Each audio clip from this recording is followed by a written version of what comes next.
नमस्कार students, good morning.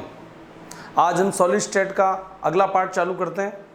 इससे पहले हम टाइप्स ऑफ सॉलिड पढ़ चुके थे, क्रिस्टलाइन, अमोर्फस, उसके अलावा 4 टाइप के सॉलिड।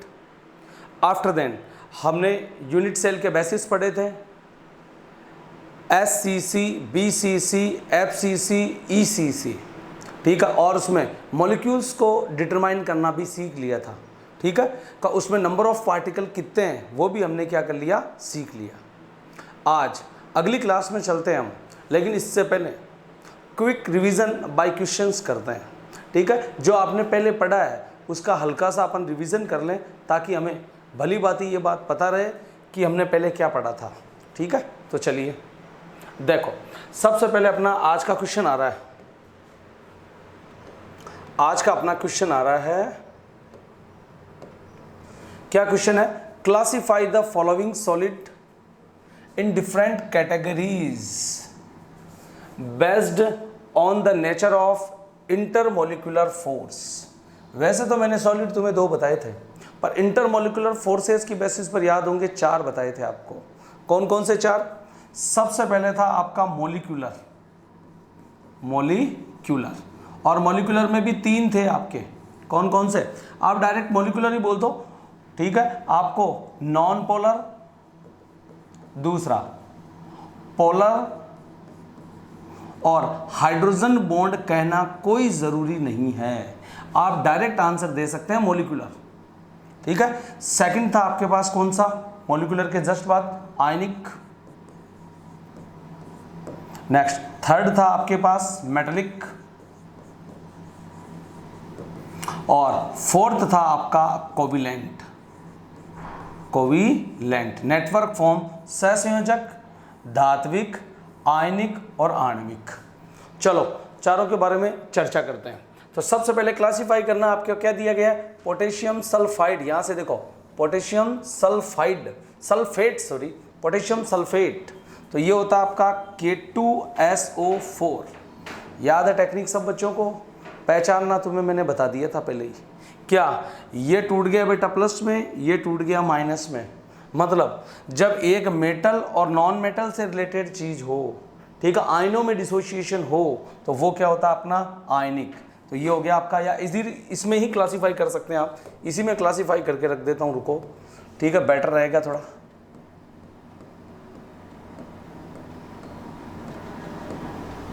थोड़ा बेटर रहेगा, उसी में लिख देता हूं। चलिए देखो, तो ये हो गया अपना। इसमें क्या क्या है? तो इसमें आ गया अपना कौन? K2SO4 पहला हो गया। सेकंड टिन है। टिन क्या होता है? एक मेटल होती है, तो ये हो गया metal.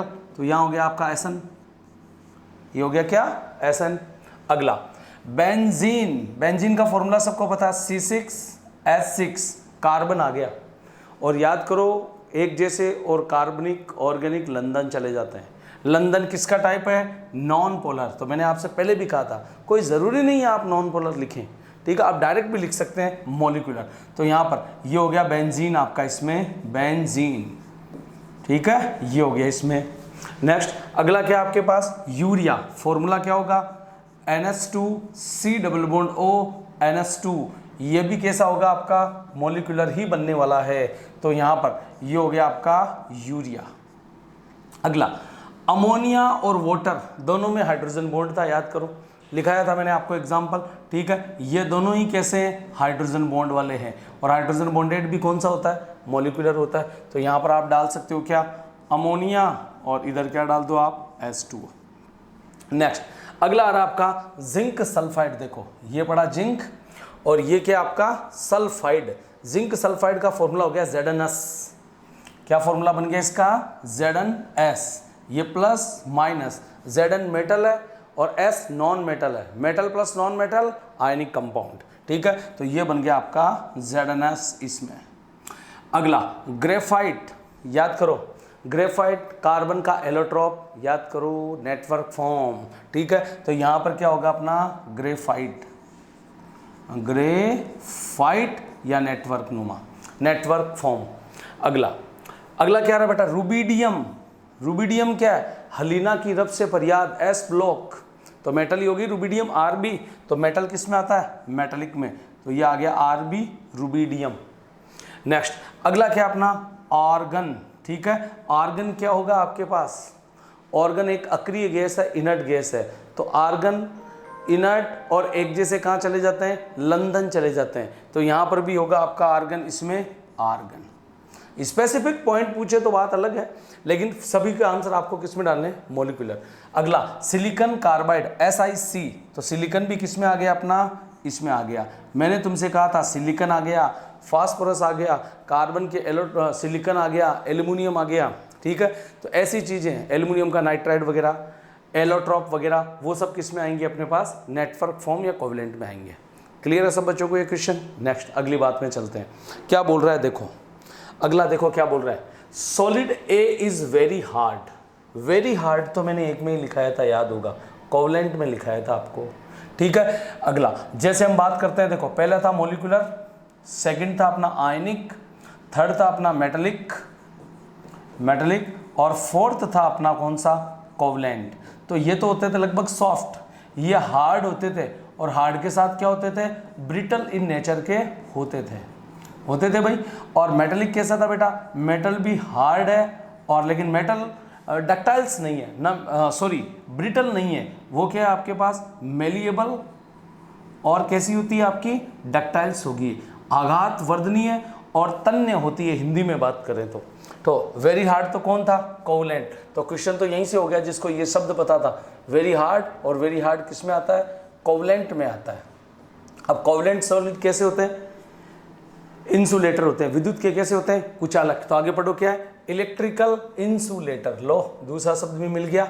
As well as molten state and कोई सी भी स्टेट होना यार, वो हमेशा क्या रहते हैं? इंसुलेटर ही होते हैं। What's type of solid? तो कौन से टाइप के सॉलिड हो गए ये? हर बच्चे को पता ही है लगभग कौन सी टाइप के हो गए? कोवेलेंट या नेटवर्क फॉर्म। तो सीधा सीधा आंसर दे दें, ये या तो हो सकते हैं कोवेलेंट फॉर्म के, और या कौन से हो सकते हैं? नेटवर्क फॉर्म के। जिस बच्चे को टेबल याद है वो इजीली कर लेगा। नेक्स्ट अगला क्वेश्चन देखो क्या है। आयनिक solid conduct electricity in molten state but not solid. Molten की जगह क्वेश्चन ये भी दे सकता है आपको एक्वस स्टेट में भी देख सकता है। ठीक है, मोल्टन का मतलब होता है गलित, और एक्वस का मतलब होता है जलीय। एक्वस का मतलब क्या हो गया? जलीय। जलीय अवस्था में और किसमें? गलित अवस्था में विद्युत का चालन करता है, परंतु सॉलिड स्टेट में क्यों नहीं करता है? तो जाहिर सी बात है, आप नमक को ले लो यार, आयनिक है वो। NaCl क्या है? एक मेटल है आपके पास, और एक इसमें क्या मिला हुआ है? Non metal. और मेटल से जब नॉन मेटल मिल जाए तो वो आयनिक कंपाउंड बनता है। जैसे ही तुम इसको एक्वस सॉल्यूशन में डालोगे, जैसे ही तुमने क्या किया? पानी में नमक को डाला, यह आपका हो गया H2O, और ये आपका क्या है? NaCl। तो यह क्या होगा? अपने आयनों में डिसोशिएट होगा, आयनों में विभाजित होगा, और जैसे ही आयनों में विभाजित होगा उससे करंट का फ्लो होगा। पर सॉलिड में तो नहीं होता, तो सीधा बोल दो आप तो ड्यू टू आयनाइजेशन, आयनीकरण के कारण, यहाँ पर आयनीकरण के कारण जैसे आयनों में विभक्त होगा, आयनीकरण होगा, और आयनीकरण के कारण उसमें क्या बहेगी? धारा बहेगी, करंट बहेगा। क्लियर? नेक्स्ट आगे की बातें करते हैं हम।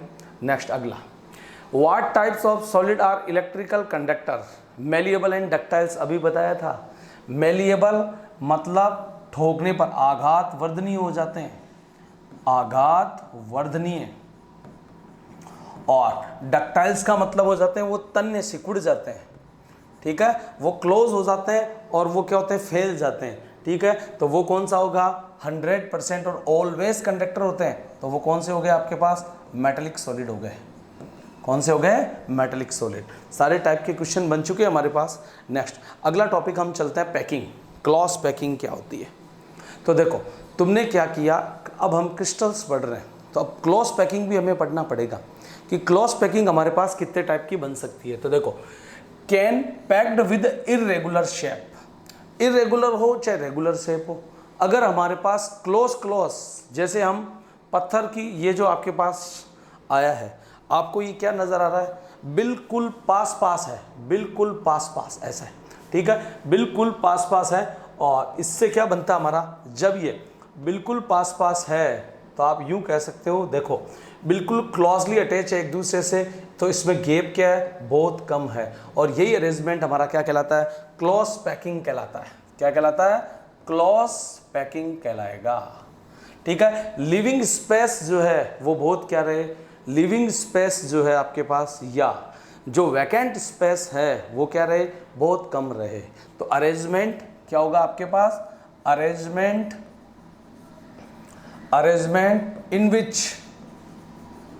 in which vacant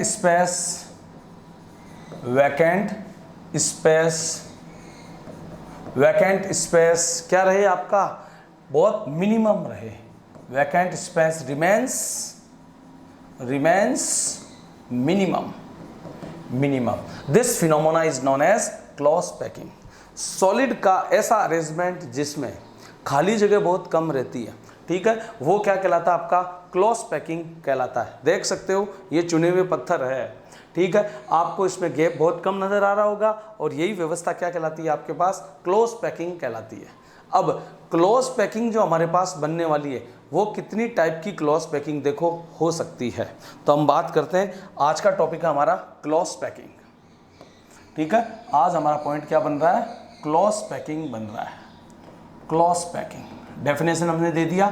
close packing के टाइप्स क्या क्या होंगे, ठीक है, इसको हिंदी में कहते हैं निबिड़ संकुलन, ठीक है। अवयवी कणों का त्रिविम में इस प्रकार का अरेंजमेंट कि उनके बीच में गैप, खाली जगह बहुत कम रहे, इस बात को हम क्या कहते हैं, निबिड़ संकुलन कहते हैं।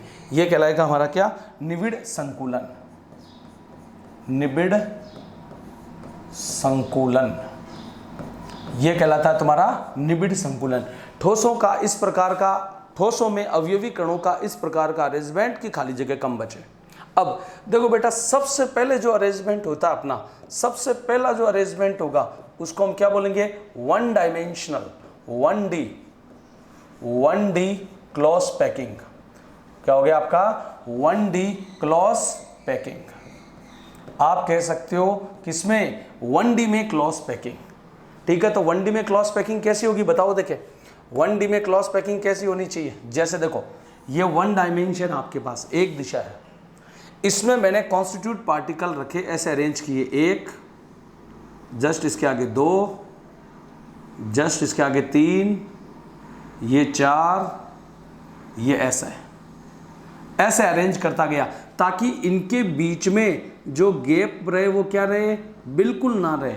इस प्रकार की व्यवस्था को हम क्या कहते हैं, एक विमीय निबिड़ संकुलन। हिंदी में एक विमीय निबिड़ संकुलन, 1D क्लोज पैकिंग, ठीक है। क्या कहलाती है ये, 1D क्लोज पैकिंग कहलाती है।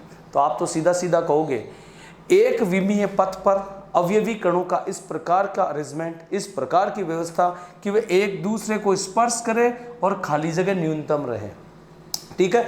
दे आर क्लोजली और tightly arranged so that vacant space remaining minimum और not. This arrangement is one dimensional close packing. अब देखो भाई, वन डायमेंशनल क्लोज पैकिंग में बेटा एक बात और कि ये जैसे मैं इस स्पेयर को चुन रहा हूं, तो ये स्पेयर क्या कर रहा है, एक आगे वाले से गिरा हुआ है और एक पीछे वाले से गिरा हुआ है, तो इसका कोऑर्डिनेशन नंबर, CN का मतलब होता है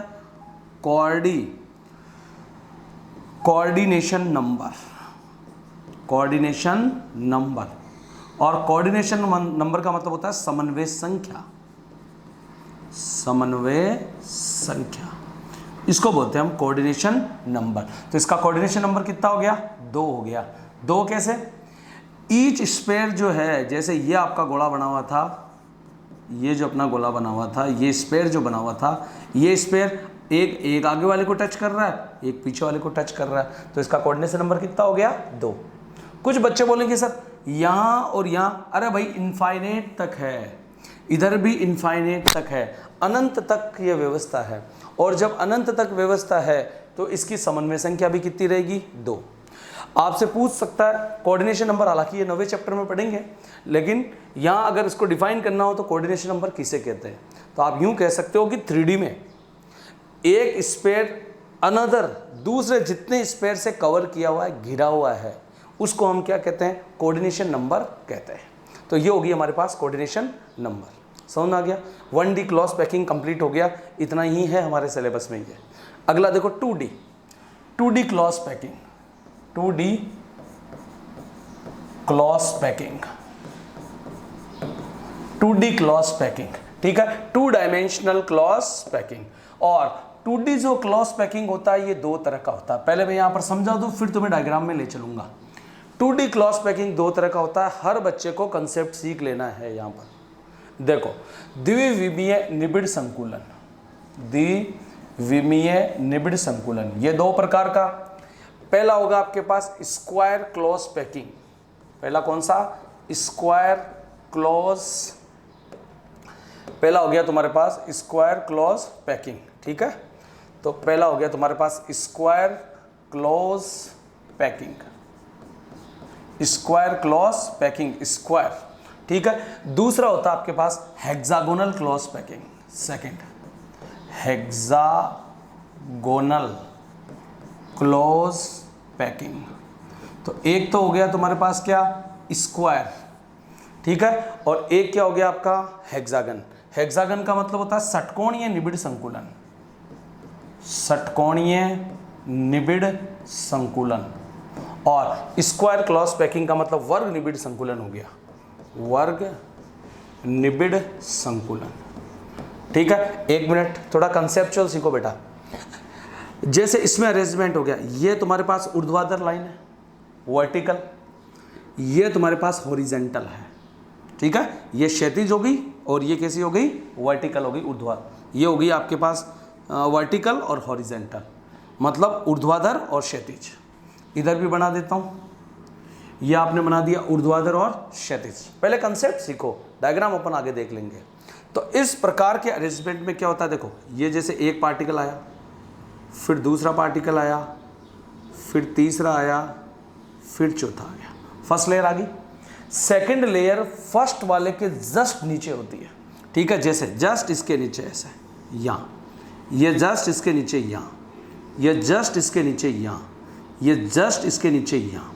थर्ड वाली भी ऐसी होती है, ये जस्ट इसके नीचे, ये जस्ट इसके नीचे, ये जस्ट इसके नीचे, और ये जस्ट इसके नीचे। आ गया होगा समझ में।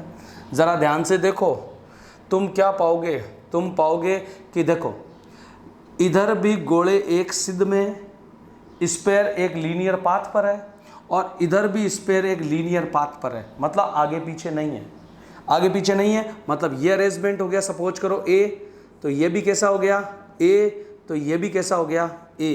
तो इस पैटर्न को बोलते हैं ए पैटर्न। समझ में आ गई बात, इसको क्या बोलते हैं ए। और खास बात, पहली लेयर के जस्ट नीचे दूसरी और तीसरी लेयर। तो ऐसे तो 2 ही लेयर होंगी, क्योंकि हम 2D पढ़ रहे हैं, एक्स एक्सिस और वाई एक्सिस, तो 2 दिशाओं में ही है। एक एक्स एक्सिस में चल रहा है और एक कहाँ चल रहा है, वाई एक्सिस में चल रहा है, पर लेयर्स तो बहुत ज़्यादा हो सकती है। नेक्स्ट ऐसे ही उसमें देखो, उसमें कॉन्सेप्ट क्या काम कर रहा है, तो इसमें कॉन्सेप्ट काम कर रहा है, जैसे ये स्पेयर आ गए तुम्हारे पास, ये स्पेयर आ गए, फर्स्ट लेयर के स्पेयर आ गए तुम्हारे पास, ये फर्स्ट लेयर के क्या आ गए आपके पास, स्पेयर आ गए। अब दूसरी जो लेयर है बेटा, वो फर्स्ट लेयर के कहाँ से चालू होगी, ये देखो, ये जो है इसको बोलते हैं इसका डिप्रेशन, ठीक है। क्या बोलते हैं इसको, अवनमक बोलते हैं इसको, अवनमन, सॉरी अवनमन बोल सकते हो आप, डिप्रेशंस, ठीक है। डिप्रेशंस मतलब अर्धचंदा, उस अर्धचंदे में फिट होगा, मतलब ये यहाँ से चालू होगा ऐसे, ये यहाँ से चालू होगा ऐसे, ये यहाँ से चालू होगा ऐसे, ये यहाँ से चालू होगा ऐसे। और नेक्स्ट अगली लाइन जो होगी वापस कैसी होगी, वैसी होगी फर्स्ट जैसी, ऐसे। लेकिन डिप्रेशंस में देखो, इसके डिप्रेशंस में ये सेट होगा, ये सेट होगा। तो ज़रा सोचो, अगर तुमने इसको ए बोल दिया तो ये भी वापस क्या होगा, ए ही होगा। लेकिन क्या सेकंड लेयर फर्स्ट जैसी होगी, ये तो कैसी होगी आपके पास, बी। यही कंसेप्ट है। क्या 2D में आपके पास 2 प्रकार का क्लॉथ पैकिंग आ रहा है। पहला तो आ रहा है कॉन्स्टिट्यूट पार्टिकल और स्पेयर आर अरेंज और aligned horizontal as well as vertical, but in this arrangement constitute particle or sphere are not aligned vertically as well as horizontally। ये ध्यान रखना है। क्या अवयवी कणों का जो संरेखण हो रहा है वो कहाँ कहाँ, हॉरिजेंटल और वर्टिकल में इक्वल नहीं, इक्वल हो तब तो बनता है स्क्वायर, और इक्वल ना हो तो क्या बनता है, हेक्सागन बनता है। अब नाम क्यों दिया है स्क्वायर, वो देखो, तो जैसे मेरे पास ये देखो ये वॉइड्स आ गई, यहाँ पर गैप आ गया, ये आपको ये गैप दिख रहा होगा, ये आपको गैप दिख रहा होगा, ये तो इस गैप को मैं ढकने के लिए यहाँ पर क्या यूज़ करूँगा, इस गैप को ढकने के लिए सपोज करो मैंने क्या यूज़ किया, एक स्क्वायर यूज़ किया, तो नाम हो गया स्क्वायर क्लोज पैकिंग। ऐसे ही हेक्सागन में देखो, इसका हेक्सागन कैसे बनेगा, तो हेक्सागन बनाने के लिए किसी एक, जैसे इस स्क्वायर को मैंने पकड़ा, तो इस स्क्वायर में देखो ये वॉइड्स, ये छेद है, ये वॉइड्स है, ये वॉइड्स है, ये वॉइड्स है, ये वॉइड्स है, तो इसको ढकने के लिए मैंने क्या काम में लिया, एक हेक्सागन काम में लिया, इसीलिए इसको क्या बोलते हैं, हेक्सागोनल क्लोज पैकिंग। क्लियर है। अब देखो डायग्राम से देख लो आप लोग, कि डायग्राम से कैसे देखें इन दोनों चीज़ों को, तो ये दोनों चीज़ें हमें 2D में ही आ गया। क्या बताया था मैंने, जो 2D का क्लोज पैकिंग है, 2D का क्लोज पैकिंग ये दो टाइप का है, ठीक है। उसमें से फर्स्ट टाइप क्या बताया था मैंने, square close packing, square close packing, वर्ग निबिड़ संकुलन बताया था, वर्ग निबिड़ संकुलन। देखो चेक करो यहाँ पर, ये देखो ये आपकी फर्स्ट लेयर होगी, ये सेकंड, ये थर्ड, ये फोर्थ, लेकिन सब देखो इसके जस्ट नीचे कौन सी लाइन आ रही है, ये आ रही है, और उसके जस्ट नीचे भी ये, तो ये पैटर्न कौन सा हो गया आपका, ए टाइप का पैटर्न। तो पहला पॉइंट अगर आपको लिखना है तो क्या लिखोगे इसमें लिखोगे फर्स्ट लेयर के जस्ट नीचे सेकंड, और सेकंड लेयर के जस्ट नीचे कौन सी लेयर होती है, थर्ड लेयर होती है। तो all layers are arrange above 1 second third fourth in this way, ठीक है। मतलब फर्स्ट लेयर के जस्ट नीचे सेकंड, सेकंड के जस्ट नीचे थर्ड, और थर्ड के जस्ट नीचे कौन सी होगी, फोर्थ फिफ्थ सिक्स्थ, ऐसे अरेंज होगी। हालांकि ये लिखना नहीं आपको तो सिंपल ही लिखना है स्क्वायर क्लोज पैकिंग, इसे हम ए टाइप का पैटर्न कहते हैं। तो this pattern is known as a type pattern, ये पैटर्न हो गया। दूसरी बात, in this type arrangement constitute particle, और दूसरा क्या, sphere are aligned horizontal as well as vertical. तो क्या, aligned horizontal as well as vertical, horizontal as well as vertical same होते हैं, ठीक है। तीसरी बात देखो यहाँ पर, यह आपका एक स्पेयर था, इसको ढकने के लिए आपने क्या रख दिया, एक स्क्वायर रख दिया, और इसी को हम क्या बोलते हैं, स्क्वायर क्लॉज पैकिंग कहते हैं। खास बात देखिए, जो मैंने आपको कंसेप्ट बताया था, क्या ये आपका वर्टिकल लाइन है, ये कौन सी लाइन हो गई, वर्टिकल, और ये कौन सी, हॉरिजेंटल। चेक करो गोले एक सिद्ध में है, अलाइंड है, मेन चीज़ ये। अगले डायग्राम को देखो, क्या इसमें मैं यहाँ से एक लाइन ड्रॉ करूँ, ऐसा है, ठीक है, थोड़ा आगे पीछे कर देते हैं इसको, ऐसा है, देखो। तो यहाँ से आपने एक लाइन ड्रॉ की, ऐसे ये वाली लाइन, ये लाइन, और एक लाइन ड्रॉ की आपने ऐसे, चेक करो ये तो सारे एक सिद्ध में है, ठीक है, लीनियर पाथ पर है। और क्या ये लीनियर पाथ पे, ये आगे हो गया तो ये पीछे हो गया, और हुआ क्या, ये जो देखो दो राउंड थे आपके, दो स्पेयर थे, ऐसे दो स्पेयर के बीच में बनने वाला यहाँ जो डिफरेंस था, वहाँ क्या रखा उन्होंने, अगला स्पेयर रखा है। तो second layer are arrange in difference of layer first, ठीक है। अब जब ऐसा अरेंजमेंट करते हैं तो ऐसे अरेंजमेंट से जो आपकी वॉइड्स बनती है, ये वॉइड्स बनती है, ये एक हेक्सागन से ढकी जाती है। तो पहली बात तो इसको क्या कहेंगे हम, ए बी टाइप पैटर्न। तो पहली बात तो यही कह दी, ए बी प्रकार की व्यवस्था इसको कह दी। दूसरी बात, हॉरिजेंटल एंड वर्टिकल में क्या है, स्पेयर का जो आपके पास क्या है अरेंजमेंट है, वो सेम नहीं है। अगली बात, वो सेम नहीं है अपना। अगली बात, उसमें जो आपके पास वॉइड्स बनती है, जो खाली जगह बचती है, ठीक है, वैकेंसी बचती है, वैकेंट स्पेस बचता है, वो वैकेंट स्पेस किससे, वो वैकेंट स्पेस एक हेक्सागन से कवर होता है। किससे कवर होगा? हेक्सागन से कवर होता है। क्लियर होगी? 1D क्लियर होगी? 2D? ओ एक मिनट, एक बात और, अगर तुमसे कोई पूछे इन दोनों अरेंजमेंट में आप कोऑर्डिनेशन नंबर बताओ, ठीक है, तो इसके जस्ट पहले वाला जो अपना था वो देखो, ये इसमें इस स्पेयर ने कितने गोलों को टच किया? 1 2 3 और 4। तो इससे हमें पता चलता है, यहाँ से देखो हम इस डायग्राम को ऐसे भी बना सकते हैं, ऐसे स्क्वायर क्लॉज पैकिंग ऐसे। तो क्या हो गया? 1 2 3 एंड 4। तो इसका कोऑर्डिनेशन नंबर कितना हो गया? 4 हो गया। ठीक है, इसका कोऑर्डिनेशन नंबर 4। अगला इसमें देखो कोऑर्डिनेशन नंबर कितने, ये ऐसे कवर हो रहा है, तो 1 2 3 4 5 6। तो इसका कोऑर्डिनेशन नंबर हमारे पास कितना हो गया? 6। मतलब एक हेक्सागन, एक षटकोण 6 स्क्वायर को टच कर रहा है तो कोऑर्डिनेशन नंबर 6, और एक स्क्वायर 4 को कर रहा है, इसलिए वो क्या होगा अपना? बोलो, वो होगा कौन सा? हेक्सागोनल क्लॉज पैकिंग, या यूं बोल सकते हो कोऑर्डिनेशन नंबर इज 6। 1D हो गया, 2D हो गया। अब चलते हैं 3D पर। देखो 3D का डायग्राम है आपके पास। 3D में ये क्यूबिक क्लॉज पैकिंग है। अब वापस एक मिनट देखना, 2D जो क्लॉज पैकिंग था वो हमने देख लिया। अगला आ रहा आपके पास 3D क्लॉज पैकिंग। 3D का क्लॉज पैकिंग, और 3D में क्लॉज पैकिंग भी 2 टाइप का ही। कौन सा? मैं 2D उठा लूँ, ठीक है, तो 2D कितने टाइप का था? 2 टाइप का था। First square close packing. Square close packing ही किस में बदल जाता है? Cubic, simple cubic close packing में बदल जाता है। तो पहला हो गया simple cubic close packing. Simple cubic close packing, पहले तो ये आ गया। ठीक है, सरल घनीय, यहाँ पर सरल घनीय निबिड़ संकुलन। और दूसरा सेम है hexagonal clause packing. Hexagonal clause packing एक होता हमारा कौन सा? Hexagonal clause packing. तो एक तो जो सिंपली हमें दिख रहा है ये हेक्सागोनल क्लॉज पैकिंग के 2 टाइप। ठीक है, इस तरह से हमारे पास 2 टाइप ये बन सकते हैं। तो क्या एक तो सिंपल हो गया, एक कौन सा हो गया तुम्हारे पास? हेक्सागोनल क्लॉज पैकिंग हो गया।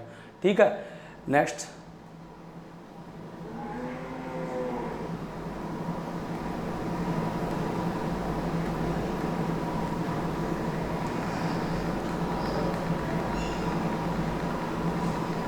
तो उससे आगे की बात करते हैं हम 3D की क्लॉज पैकिंग की। 3D का जो क्लॉज पैकिंग है 2D को हम पढ़ चुके थे।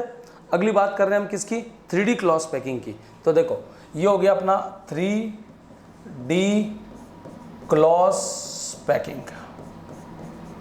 3D का क्लॉज पैकिंग। तो 3D में जो क्लॉज पैकिंग बनता है वो कैसा बनेगा? देखो 3D क्लॉज पैकिंग जो होगा बेटा वो भी 2 टाइप का होगा। कौन कौन सा? अभी जस्ट आपको बताया पहले, वो कौन कौन सा होगा ये देखिए। ये 3D का क्लॉज पैकिंग 2 टाइप का, एक आपका कौन सा? सिंपल क्यूबिक क्लॉज पैकिंग, और दूसरा hexagonal clause packing. Simple cubic तो आपके पास बना हुआ है, याद करो मैंने 2D का आपको बनाया था। और 2D में क्या था अपना? 2D में किस प्रकार का अरेंजमेंट था?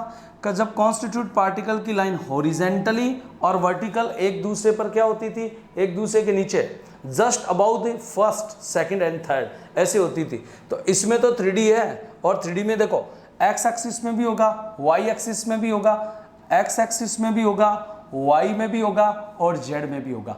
3 डायरेक्शन में होगा। तो अब हम स्क्वायर तो रख नहीं सकते, 3 साइड है, तो हमें क्या रखना पड़ेगा?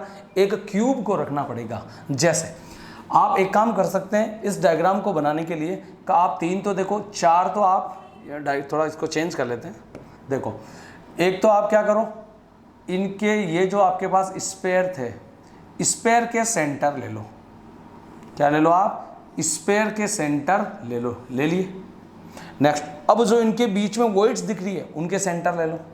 1 2 3 4 ये सेंटर ले लो, और इनको आपस में मिला दो ऐसे। ये आपने मिला दिया, ये लो मिला दिया भैया। अब इससे क्यूब बना दो तो अपने पास क्यूबिक आ जाएगा, ऐसे ऐसे ऐसे ऐसे। तो इसको हमने क्या बोल दिया? सिंपल क्यूबिक क्लॉज पैकिंग बोल दी। इसको बोलते हैं हम क्या, सिंपल क्यूबिक क्लॉज पैकिंग। बस ये इतना ही है। अब बात करते हैं हेक्सागोनल क्लॉज पैकिंग की। तो देखो हेक्सागोनल क्लॉज पैकिंग में जब डायग्राम बनता है तो उसमें दो प्रकार की वॉइड्स का निर्माण होता है, ठीक है। तो जब पहली बात तो देखो कंसेप्ट क्या है, हॉरिजेंटली और वर्टिकल, इसमें स्क्वायर में क्या था, हॉरिजेंटल और वर्टिकल में स्पेयर कैसे थे, एक डायरेक्शन में थे, और इसमें ये एक डायरेक्शन में नहीं है, इसमें भी सॉरी एक डायरेक्शन में है, बट हेक्सागोनल में ये एक डायरेक्शन में नहीं होंगे। तो हेक्सागन में जब एक डायरेक्शन में नहीं होंगे तो इसमें दो प्रकार की क्या बन जाएगी, अपनी वॉइड्स बनेगी, एक होगी टेट्राहेड्रल वॉइड्स और एक होगी ऑक्टाहेड्रल वॉइड्स। तो ये तो हम पढ़ चुके, क्या, सिंपल क्यूबिक क्लॉज पैकिंग, ये तो पढ़ चुके। दूसरी हेक्सागोनल क्लॉज पैकिंग, ये भी दो टाइप की, हेक्सागोनल क्लॉज पैकिंग, यहां बन जाएगा हमारे पास क्या, hexagonal clause packing, clause packing, ये बन जाएगा हमारा हेक्सागोनल क्लॉज पैकिंग। और हेक्सागोनल क्लॉज पैकिंग है, ये भी कितने टाइप का, दो टाइप का। कौन कौन सा, एक होता है HCP, इसी में हेक्सागोनल क्लॉज पैकिंग, और दूसरा होता है इसमें CCP, cubic close packing, not simple cubic, cubic close packing. अब ये कैसे बनेगा बेटा, ये बनेगा ड्यू टू कवरिंग ऑफ, यही इंपॉर्टेंट है, वेरी मोस्ट क्वेश्चन, ठीक है, यहीं से बोर्ड में क्वेश्चन आता है, चाहे वो RBSE का बोर्ड रहा हो, चाहे वो CBSE का बोर्ड रहा हो, ठीक है, कोई सा भी बोर्ड रहे उसमें यहाँ से क्वेश्चन आता है। तो यहाँ पर जब SCP बनेगा तो ड्यू टू, ये कवर करेगा due to covering of, due to covering of tetrahedral voids, tetrahedral voids, ठीक है, टेट्राहेड्रल वॉइड्स को कवर करते हुए। और इसमें बनेगा due to covering of, due to covering of octahedral, due to covering of octahedral voids, ठीक है। आप यहां कहोगे HCP बनता है चतुष्फलकीय रिक्तियों के भराव या आच्छादन के कारण, तो यहां पर क्या कहोगे, चतुष्फलकीय रिक्तियों के आच्छादन से, आच्छादन का मतलब होता है कवर करना या ढकना, ठीक है। जब चतुष्फलकीय को ढकोगे तो क्या बन जाएगा तुम्हारे पास, HCP बन जाएगा। और किसको ढकोगे बेटा, ऑक्टाहेड्रल को, इसका मतलब अष्टफलकीय को, तो कैसा बनेगा, क्या लिखोगे इसको, अष्टफलकीय रिक्तियों के आच्छादन के कारण, रिक्तियों के आच्छादन के कारण या ढकाव के कारण। पहले मैं आपको ये तो बता दूं कि ऑक्टाहेड्रल और टेट्राहेड्रल बनेगी कैसे। तो अपन जो पूरा 3D डायग्राम लें उससे पहले आपको ये बता दूं कि ऑक्टाहेड्रल और टेट्राहेड्रल वॉइड्स बनती कैसे है। तो देखो जब मैं क्या करूंगा, रफली डायग्राम ले लेते हैं एक, ताकि मैं आपको पहले एक्सप्लेन कर सकूं। देखो तो हम पढ़ रहे हैं 3D का HCP, और 3D में जब HCP होगा तो हमें ये तो पता है वर्टिकली और हॉरिजेंटली स्पेयर एक सिद्ध में नहीं होंगे, सेम एरे में नहीं होंगे। तो कैसे होंगे, ये देखो एक ये ऐसा स्पेयर आ गया, ऐसे ऐसे ऐसे और ऐसे। नेक्स्ट अगली लेयर जो होगी 3D में, ये फर्स्ट लेयर बना रहा हूं मैं, अगली जो लाइन होगी वो इसके डिप्रेसेंस में आएंगे, ऐसे, इस तरह से, इस तरह से, इस तरह से, ये आ गए, ठीक है। नेक्स्ट फिर इनके डिप्रेसेंस में आएंगे ऐसे, तो आगे वाला इस पर सेटअप हो जाएगा यूं, ठीक है। अगला आएगा यूं, थोड़ा रफली सा बना रहा हूं, ये यूं और ये यूं आ गया। ये होगी तुम्हारे पास 3D की लेयर A, ये क्या होगी, लेयर A। अब जब दूसरी लेयर को इस पे अपन डालते हैं, ठीक है, दूसरी लेयर को इस पे डालते हैं तो क्या करते हैं हम, इस लेयर को कवरिंग करा देते हैं। जैसे देखो यहां आपने डाल दिया ऐसे, यहां आपने डाल दिया ऐसे, और यहां आपने डाल दिया ऐसे, ठीक है। ये आपने डाल दिया ये इस तरह से, ये आपने डाल दिया इस तरह से, डाल दिया भाई। अब देखो बेटा जैसे ही मैंने ये अरेंजमेंट बनाया है तुम्हें दो तरह की वॉइड्स दिखने लगी, ठीक है, यही डायग्राम हम पूरा 3D में लेंगे, बट ये मैंने रफली सा आपको समझाया छोटा सा बनाकर। अब इस चीज़ में आप क्या देख रहे हो, इस चीज़ में एक सिंपल सी बात आप देख रहे हो, ये वाली चीज़ देखो आप ध्यान से, क्या देख रहे हो इसमें एक अरेंजमेंट तो तुम्हें ऐसा मिल रहा है, एक वाइट, दो वाइट और तीन वाइट, ठीक है। इन तीन वाइट पर आप देख रहे हो एक ग्रीन, ये ग्रीन ये बना रहा है। तो क्या देखा आपने, तीन कॉन्स्टिट्यूट पार्टिकल एक दूसरे कॉन्स्टिट्यूट पार्टिकल से जब कवर हुआ तो यहाँ पर जो वॉइड्स बनी, ये वॉइड्स है अपनी टेट्राहेड्रल वॉइड्स, ठीक है। चार पार्टिकल के कारण जो वॉइड्स बनती है वो क्या है, टेट्रा। इसी डायग्राम में ये बात दिखाई दे रही होगी तुम्हें, यहाँ लिख देता हूँ मैं टी, ये लो थोड़ा चेंज कर देते इसको, ये देखो टी बन गया हमारा, ये टी। ये भी देखो बेटा, ये तीन वाइट पर एक, तो क्या बन गया, टी। लेकिन क्या ये टी है, ध्यान देना बात से, क्या ये अपना टी है? इसमें देख रहे हो आप, एक वाइट, दो वाइट, तीन वाइट पर तीन ग्रीन, तो ये अपना ऑक्टाहेड्रल। ये क्या बन रहा अपना, ऑक्टाहेड्रल, मतलब चतुष्फलकीय, टी मतलब टेट्रा, चतुष्फलकीय टेट्रा और अष्टफलकीय ऑक्टा। तो दूसरा डायग्राम क्या बन रहा है हमारा, दूसरा डायग्राम हमारा इस तरह से बन रहा है। पहले बस अरेंजमेंट देखना, बाकी तो 3D में डायग्राम है और यहाँ पिक्चर देखेंगे समझ में आ जाएगी बात। लेकिन उससे पहले हमें ये तो पता चले टेट्रा कैसे बना। तो इसी डायग्राम में एक ऐसा कुछ दिख रहा है, देखो 1 2 3, ये तो व्हाइट वाली होगी लेयर फर्स्ट।